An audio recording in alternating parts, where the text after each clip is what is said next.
Hello. हमारा topic है car pooling के पावर स्टेटमेंट के ऊपर। तो इसमें हमने और ग्रेड करके एक वेबसाइट डेवलप की है जो कार पूलिंग के पावर स्टेटमेंट सॉल्व करती है। इसमें बेसिकली हम क्या करेंगे कि हमने दो मेजर रोल सेट किए हैं, एक है एडमिन, दूसरा है एम्प्लॉय। एडमिन जो है वो सब मैनेज करेगा और वो सब कुछ करेगा। एम्प्लॉय जो है उसमें भी दो सब टाइप है कि एम्प्लॉय या तो ड्राइवर हो सकता है या फिर वो एज अ कस्टमर हो सकता है जो राइड साथ जॉइन करेगा ड्राइवर को। ये सपोज हम एडमिन अभी लॉगिन करते हैं क्रेडेंशियल के साथ। तो एड डैशबोर्ड पैनल वो एम्प्लॉय और एडमिन के लिए सेम है, पर एडमिन में एक नया डिफरेंट पैनल है जिसमें वो सारे एम्प्लॉय का डेटा, व्हीकल का डेटा और कितने राइड्स हो गए, टोटल कितना एक्सपेंस हुआ है, तो जो भी कुछ है वो मैनेज कर सकता है। एम्प्लॉय उनके पास इतनी अथॉरिटी होती है, सॉरी एडमिन के पास इतनी अथॉरिटी होती है कि वो व्हीकल को अप्रूव कर सकता है, रिजेक्ट कर सकता है, कोई एम्प्लॉय को सस्पेंड कर सकता है, वापस ला सकता है। और बाकी अगर कोई एम्प्लॉय से डिस्प्यूट स्पेस हो तो वो उसे भी मॉनिटर कर सकता है या फिर उसे सॉल्व कर सकता है उस प्रॉब्लम। बेसिकली डैशबोर्ड हमने क्रिएट किया है, उसके अंदर एडमिन जो है वो अपना प्रोफाइल ऐड कर सकता है और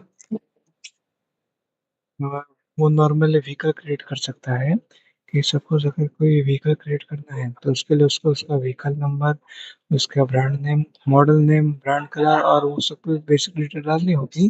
और उसके बाद व्हीकल का फोटो, उसकी आरसी नंबर और एक आरसी बुक की कॉपी या फोटो डालना होगा कि जिससे एडमिन उसे वेरीफाई कर सके कि सपोज अगर कोई व्हीकल की आरसी बुक की पॉलिसी एक्सपायर हो गई है तो एडमिन उसे डायरेक्टली चेक कर देगा कि ये वैलिड नहीं है इस हिसाब से। फिर दूसरा सेक्शन है ऑर्डर राइट का। इसमें अगर जो भी डायरेक्ट क्रिएटेड व्हीकल्स है हम उस व्हीकल से ऑर्डर क्रिएट कर सकते हैं, मतलब ड्राइवर अपना ऑर्डर क्रिएट कर सकते हैं। सपोज वो एक सोर्स टू डेस्टिनेशन जा रहा है कि ए प्लेस से तो बी प्लेस में वो जा रहा है, तो वो यहाँ से अपना प्लेस सेट करेगा, अपना फेयर प्राइस सेट करेगा। सपोज उसके 20 रुपीज़ पर किलोमीटर चार्ज लेना है तो उसके हिसाब से वो प्राइस सेट होगा और वो कौन से रेट पे कौन से टाइम पे जाएगा वो भी सेट होगा। और इसमें हमने नया फीचर डाला है कि फीमेल ओनली पैसेंजर का फीचर है। सपोज अगर कोई फीमेल ड्राइवर है और उसके पास फीमेल कस्टमर से कैंडिडेट चाहिए अपने व्हीकल के लिए तो फिर वो इस फीचर को इनेबल कर सकता है कि जिससे उनकी सिक्योरिटी बेटर रहे। फिर दूसरा फीचर है फाइंड माई राइड्स का। इस फीचर इसके अंदर जो भी राइड्स अवेलेबल होगी वो दिख जाएगी और हम फिल्टर के थ्रू उन्हें फाइंड भी कर सकते हैं। फिर नेक्स्ट है बुकिंग सिस्टम।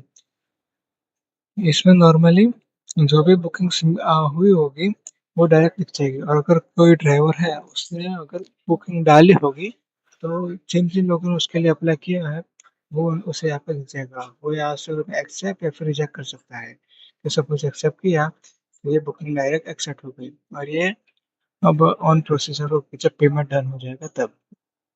फिर आता है वॉलेट सिस्टम। तो वॉलेट सिस्टम में हमने क्या किया है, पॉइंट सिस्टम टाइप की एक थीम की है कि सपोज आपको डायरेक्टली इंटरनली पैसे ट्रांसफर करने की जरूरत नहीं है, आप अपने वॉलेट में पैसे ऐड कीजिए और वो डायरेक्ट जो ड्राइवर है उसमें डायरेक्ट ट्रांसफर हो जाएंगे। सपोज एक ड्राइवर की फीस हो गई 90 रुपीज सपोज, तो वो 90 रुपीज डायरेक्ट आप जैसे पेमेंट आपका ऑर्डर पे करोगे तो आप वो डायरेक्ट ड्राइवर के अकाउंट में ट्रांसफर हो जाएंगे। इस हिसाब से ये चलता है। और फिर आता है इंसिडेंट रिपोर्ट्स।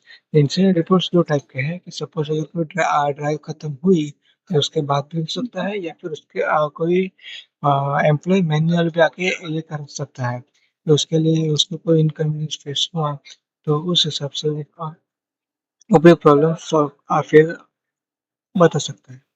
फिर आता है एम्प्लॉय डैशबोर्ड कि सपोज एक एम्प्लॉय का डेटा है तो उसके अंदर भी सेम ही होगा, बट इसमें क्या है कि एडमिन पैनल नहीं होगा।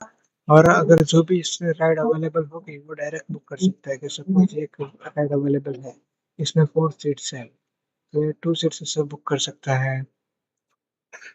कि सपोज यहाँ पे ऑलरेडी एक राइड एक्टिव चल रही है इसलिए नेक्स्ट राइड बुक नहीं कर सकते।